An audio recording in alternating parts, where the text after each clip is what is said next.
In this video, we're going to be taking a look at the M-Game Solo, a USB streaming mixer/interface which has an awful lot of bang for the buck. It may not have received the best reviews when it came out, but we're going to take a look at this thing and see exactly what it can do, what it can't do, and see if it might be just the right interface for you.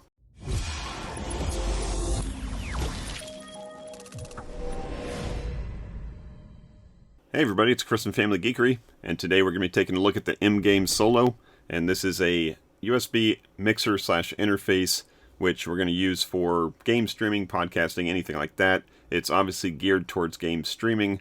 This is one of two products that M-Game makes, the Solo and the Dual, and we'll talk briefly about some of the differences between the two, but we're looking specifically at this Solo, and just because we're looking at it as a awesome device with what I think is the best bang for the buck in audio interfaces. Now, before we even look at any of the features, let's look right here first, M-Audio. So this is actually made by a company, M-Audio, which has been making audio devices for computers for years. I mean, I've had some of this stuff from a long time ago, a lot of keyboards and interfaces from years and years and years ago.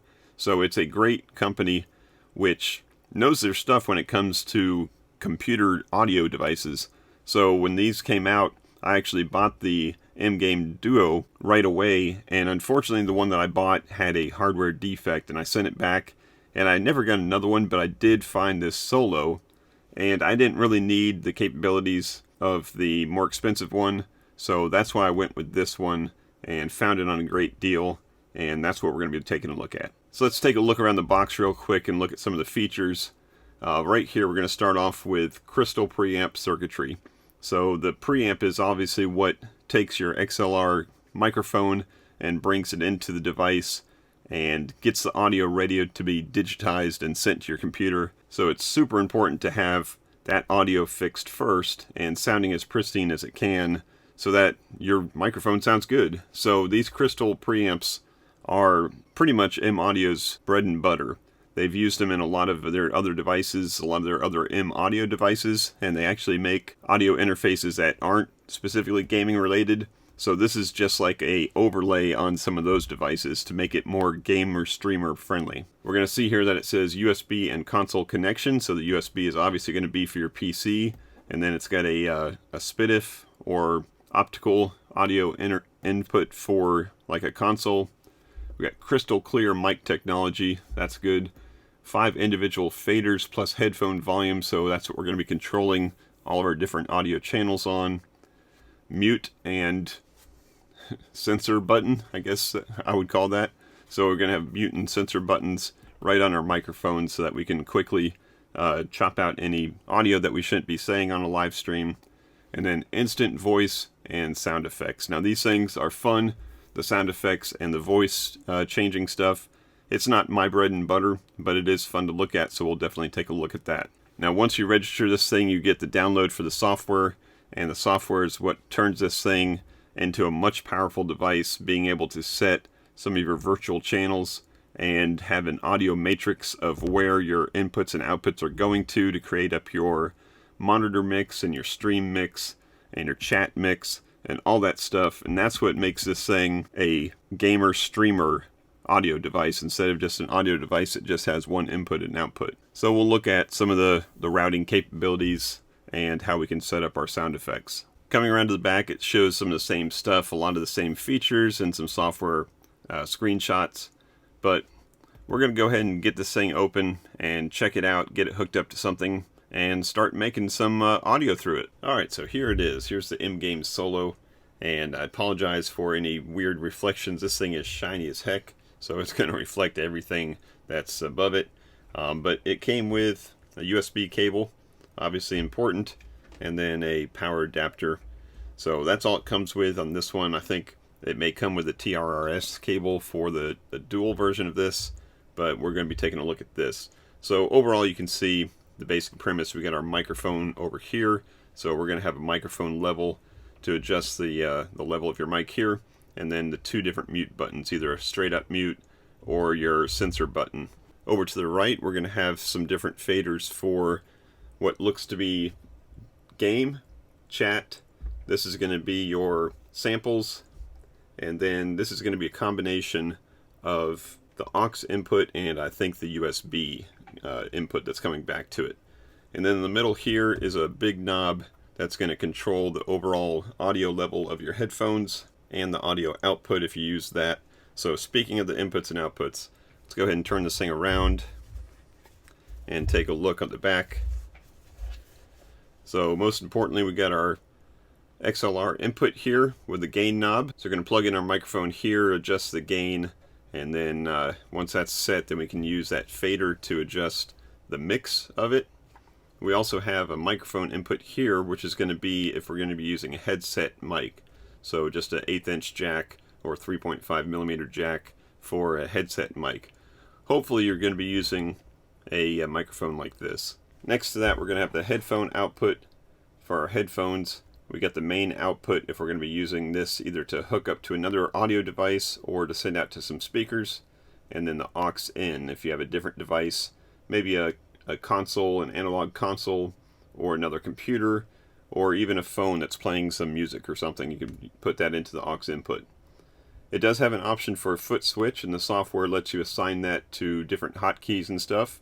We're not going to worry about that in this video. And then next to that, we've got the console input, which is going to be our optical input. If you're going to be hooking this up to a console that has optical audio, you can use that as the input. And then over on the far right, we've got our USB, which is obviously going to go to our computer. And then we've got the DC input and the power switch to turn the thing on. So now that we see everything that has on the actual hardware itself, let's talk about the comparison of this versus some other interfaces. Now obviously this is a direct competitor to something like the Go XLR or the Go XLR Mini. And I think that's why it received some less than perfect reviews when it first came out. The Go XLR was such an industry standard for streaming, and it was very revolutionary when it came out. And unfortunately right now it's not going to be supported anymore. So that's why some people are looking for something different, like perhaps this guy here. But you can't really compare something that's less than $100 versus something that costs, $300 or $400. That's just not a fair comparison. Now, if this was $300-400 and you're comparing it up against the Go XLR, then yeah, go ahead and criticize it as much as you want. But for what it is, I've seen it for $99. I've seen it for less than $70 in some sales. And I think it originally came out at $149, which it didn't stay there very long. But even in that same ballpark of prices, this thing has a lot of features for the dollar. Now, if you compare this up against something like this Fifine audio mixer that I just did a review on, you can find that on the channel, then we're looking at a much different comparison. We're looking at something that may be, $80 to $100 versus something that's around $50. And now we can start to say, yeah, this thing has a lot of features to it that make it well worth that money. And one of the big things that it comes with is the software to control some of the stuff on here, and the matrix and the virtual channels. That's something that this Fifine does not have. So if you're looking for something that's just cheap and it gets one XLR cable in and allows you a couple sound effects, check out this video. But if you want a little bit more control of the stream audio and your chat audio and your personal monitor audio, then this is the way to go. So I think the next thing we need to do is go ahead and hook up a microphone to this and some other things and get it plugged in. Let's go ahead and talk through this thing. Alright, so I've hooked up a couple things to the M-Game Solo here, and you are hearing me talking through this microphone most importantly. So this is a dynamic mic going right into here and the XLR port, and I can adjust the mix.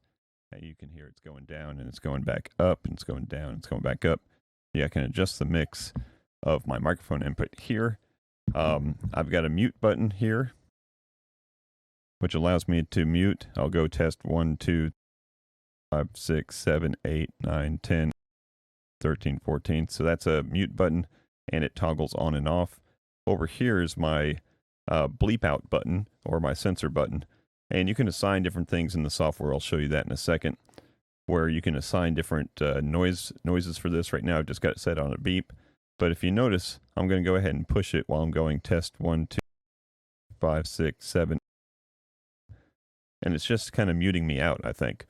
So the weird thing about this is that it doesn't come over, this beep doesn't come over on the microphone channel, it actually comes over on the sample channel, which we haven't looked at yet. But if I turn the sample channel up, and now I hit the sensor button, now you can definitely hear that it's sending a beep. Now the bad thing about that is if you're not using your sample channel, or if you're using it for something else, you won't be able to use this sensor button. But you may have it turned up so it'll work. It should just go right over the mic channel though, in my opinion. I think that should be an easy firmware fix. So M-Game, if you're watching, go ahead and put this over on the mic channel, or explain to me why it's going over on the sample channel. So let's go ahead and turn that back down. And right here we've got the output. Again, this is the output for the headphones, so as I turn it up and down, it's getting louder in my headphones, and it should not affect the stream mix at all. So that's just for me. And then I've got my 4 channels over here for game, chat, sample bank, and then this is a mix between the aux in and your USB. So if you're sending anything through the system settings of the USB back to here, then you can adjust it here. So I've got several things coming into this mixer here, and we're going to go ahead and turn them on and off and kind of mix them around a little bit. So on the game channel here, I just have some YouTube music playing, and it's Stream Beats by Harris Heller, so it's nice royalty-free music. So as I turn that up, then you can hear the music come into the mix. So if this was a video game I was playing, then I'd have that, and this is dynamically assigned through the computer. I'll show you that in the software. So this is not something that's physically plugged in. This is coming from the computer over USB, but it's being assigned on a virtual channel. Same thing with the chat. So in the chat, what I've got is I've got my podcast, one of my episodes of my podcast playing. It was all English, but their logo... so you can hear that come in, and again, this is another virtually assigned channel through the settings of Windows. Wait, maybe Ukrainian's not a language. So we'll turn that down a little bit. And the next one is the sample bank. So down here we've got our samples. So let's go ahead and turn this up a little bit. And you can hear the applause that I hit here. A little rim shot. And then some crickets. And we can assign these also in the software. So let's turn that down. And then last we've got, like I said, the aux in. So I've actually got an aux cable coming in down here. That's coming from a computer outputting some more music. So we'll bring that music up. And this is just another track from Harris Heller. So we can see the difference between the game music that we had, which is fading out. Here we go. So the game music that we had and the music coming from the aux. So the aux port could be going to a phone, playing some Spotify, or it could be, an interview coming in. If you're doing a podcast, it could be an interview coming in over your phone. Just whatever you want to plug in audio-wise to that aux port. So we're using all 5 channels here: the microphone, game, chat, the sample bank, which is built in, so that's nothing that you plug in here. And then we've got the combination of system or aux port. So let's take a look at the software now, and this is the program over here that you would download after you purchase one of these and register at their website. It gives you an option to download it, and this is the one for the M-Game Solo. So let's take a look at what we can do here. This is the home screen here, and basically it just shows you an overview of your mixer. And what's neat is you can see the audition levels here of all the different channels. Even though I have these turned down, you can see that there is inputs going to the game, the chat, and the aux port here, and of course my audio over here coming from my microphone. So you can also see that the voice effect, which I didn't show you, is set to megaphone. So let me hit that button real quick. And now you should be hearing me coming through like a megaphone sound effect, and you can assign those once we get over here to the effects tab. So let me turn that off. And back to normal. And then you can see the 3 samples that I've got for the bottom. Got applause, punchline, and crickets. So this one, you don't do a whole lot of settings. You just kind of see what's all set up here. So let's go ahead to the setup tab. And on the setup tab, we have a lot of settings here for the microphone itself. So I can set some EQ settings, and I can turn that on or off. I can set on some compressor and noise gate. So if you don't like the sound that a compressor or noise gate give, you can turn those off. Or if you know what you're doing, you can go ahead and turn, fine tune some of these settings here for these vocal effects. And then as we come down here, we've got the mute button. So right now it's set anything that's red is going to mute when I hit the mute button on the microphone. So if I don't want the microphone to be muted to my headphones, I can actually toggle this off. And when I hit that mute button, that hardware mute button on the system itself, then it will mute out my microphone to the main out, the stream, the chat, the alt, and the sampler, but it won't mute it out to my headphones. So you can kind of fine tune that as you wish. Here's the sensor button that I talked about. You can have it set up for nothing so it just mutes, or you can pick any of these sound effects here. The beep is the most logical one, but you can maybe do a DJ scratch, and that'd be kind of neat. But it gives you several to choose from on there. And then the hardware here, if this was one of the Duo versions, you'd have two settings here for where your stream audio and where your game audio is coming from. And you'd have obviously the stream PC or your gaming PC, because that one can connect to two different PCs over USB. In this case, we just have one choice for where the game audio is coming from. But if it was coming from the optical port, this is where we would set that. Remember, there's the optical port in the back. If we hook that up to a console, then we would do that. If we're going over USB, then we're going to keep that as stream PC.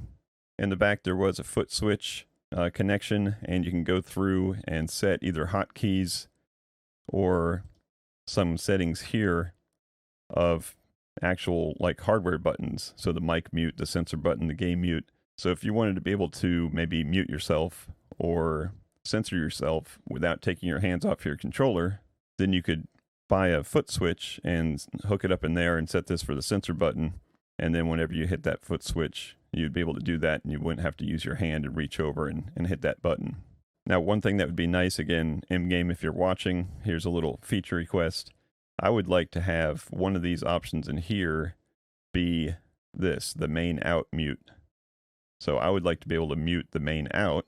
Remember, there's a port in the back there that you can send that out to some speakers. So maybe if you're playing with headphones on, or if you're doing an interview and you don't want your game speakers or your desktop speakers to get into your microphone, then you could have a hotkey or a foot switch that would mute that out, because there's no way to assign that on a hardware button, and there's no way that I know of to assign that to a hotkey. So that would be a nice addition there. So that gets us through the setup screen. And remember, on any of these, if you want a much more in-depth explanation of these settings, they actually have some pretty decent videos on the M-Game website, so check those out. Let's look at routing. Now, this may look confusing at first, but it's actually not too bad. We've got a bunch of inputs over here and a bunch of outputs over here. And this is basically the matrix where we can set things up to how we want our headphones to sound, how we want the main out to sound, how we want our stream to sound, and how we want our chat. So you can see by default, it's sending everything to stream. So if I was streaming right now and I started turning the volumes up on my faders, all of these different inputs here could be heard through the stream. Now maybe I want that music that's coming in on, let's say, this aux channel here to be lower in my headphones, or not even be in my headphones. I could toggle that off, and I'm sorry about these little help windows that jump up. There's nothing I can do about that. So I can actually toggle that off or toggle it back on. And maybe I want it on, but I want it at a low level. Well, if you want that, then you can right click here and go to virtual fader mode. And now I can turn that down in my headphones to wherever I want it, and it won't affect the output going to the stream. So the stream will still be affected by the actual physical fader, and then this is just a virtual fader just for me. So you can go and do that for any of these, and you can actually right click on any one of the outputs and put them all in virtual fader mode, or you can take them all back into basic mode. Now, if I have maybe everything on my headphones sounding perfect, let's say I went through and made a virtual fader for all of them, and I had this all sounding perfect, and I wanted to send that out to my stream, then I could just go over here and copy this to the stream, and then everything that I had set up here would end up over here. So that's kind of handy. You can go ahead and audition everything and then send it off this way, or if you want your chat to hear exactly the same thing that your stream is, then you could do it that way. So for any one of our outputs, we can set up a different type of setup for any one of our inputs, including, individual mixes also using those virtual faders. Now over here we have these little icons for headphones, if I want to audition what this sounds like, I can go ahead and just click on this, and now I'm auditioning what the stream is in my headphones instead of what the headphone mix is. Then I can get it set up perfect and then go ahead and toggle that back off, and now I know exactly what's going to the stream. That's pretty helpful. So again, much more in-depth instructions for this on their website. Let's go ahead and go down to Sampler. The Sampler, basically you use it to set up your sample banks where you can take one of the preset samples and do that, or you can import one yourself, import a WAV file yourself, or create one with your microphone. There's 2 banks to this, but I haven't exactly figured out how to not accidentally erase these. So let me give you a quick demonstration and watch over here as I toggle back and forth between bank 1.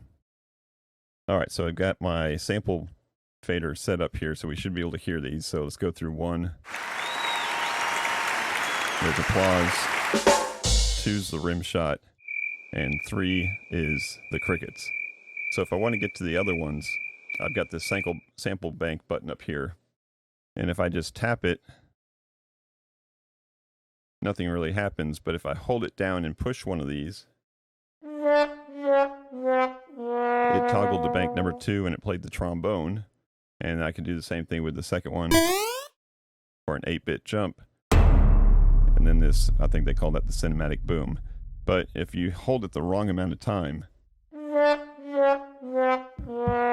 what just happened there is, if I go back over to the screen here and go to bank 2, it actually did a quick recording and it saved that recording to it, which means if I hit that again, it's going to play nothing because that recording was basically 1 second of nothing. So I haven't figured out exactly if you push it for a quick second, it plays it. If you push it for a microsecond more than that, it erases it.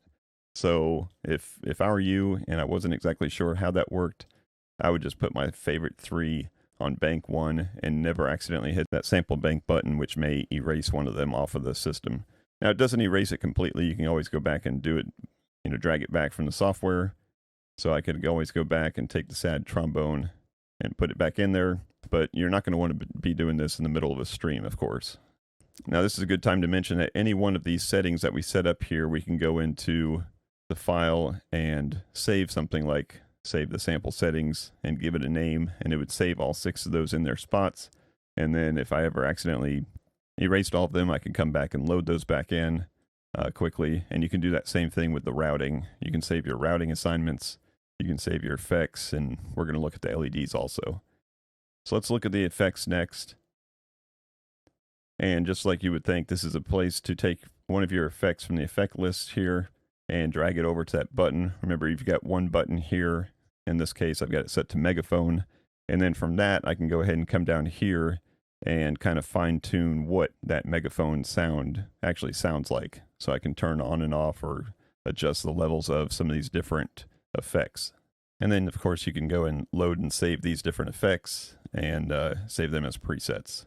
And the last tab here is LEDs. I haven't changed anything on these, but you can go through and change all your faders and buttons and change what colors they are. Now, this is probably one of the bigger differences between the Solo and the Duo, and the fact that the Solo is all just red. So I have different shades of red, and the Duo actually has RGB. So for me, just the default red is fine. Just the presets that they set in here for all the different faders and buttons. So I'm just going to leave that as is. But if you want to fine tune any of that, then you can go ahead and do that. All right, so that was just a quick tour through the software settings to show you all the things that you could do to affect the mixer itself. And like I said in the beginning, this is what kind of sets this apart from one of those simple USB audio interfaces that maybe don't have the faders or don't have the virtual channels. So this is actually, it gives you a good amount of power to configure things the way that you want it and save it. And it's actually a pretty versatile little machine. So the last thing I want to show you here is in Windows, and I want to show you how to set up those virtual channels. So remember, I had all those faders on the machine for the game and the chat, and I kept calling those virtual channels. Well, if you look over here, I've got Google Chrome, which is playing some YouTube music, and I've got that set on the output to game left, right, M audio. And I've got the Microsoft Edge, which was playing some different YouTube music, going to my speakers, which is basically my headphone output on the actual computer. and that's where I plugged in an aux cable and brought that aux cable into the aux in, the line in port on the machine. So I've got those two, and then I set Audacity, which was playing my podcast, to this chat left right, and that's coming in on the chat fader. So even though this is all coming from the same computer and it's coming over USB to the M-Game Solo, I've got 1, 2, 3 different settings here that aren't even the default. So I still have the system setting up here, which is going to mix with the aux input. So I wish they would have separated those two so you could actually have a true aux input or line in and have the USB system audio, but I guess they didn't want to put another fader on there, so they have one shared. So I think that's going to wrap it up. I just wanted to show you guys what this M-Game Solo could do, and for, like I said at the beginning, bang for the buck. I think this is the best device out there right now for game streaming. You could see all the different inputs and outputs you could do. You could create virtual channels. You could set up some samples and voice effects, and all for, $99 right now. I actually purchased this on sale, and I think it was about $70. So if you want, go ahead and throw that in your cart on Amazon and check it every now and then, see if it goes on sale. But even at $99, this thing is a heck of a deal. If you were to go find a Go XLR Mini that would have similar capabilities to this, you're probably not going to find one of those for any less than $100, $150 anyways. So let me know down in the comments below if this is something that you have or something that you've been looking at. Let me know if you have any questions. You can go ahead and write those down there and I'll be happy to answer them. If this video is helpful for you, then I appreciate a little like. Smash that like button. It only takes you a second. It helps me know that these videos are helping you guys. And if you want to see more stuff, go ahead and check out the channel. There's some other audio gear reviews on that channel, and go ahead and hit that subscribe button also. So that's going to wrap up this video. Thank you as always for watching, and until next time, peace out and geek out.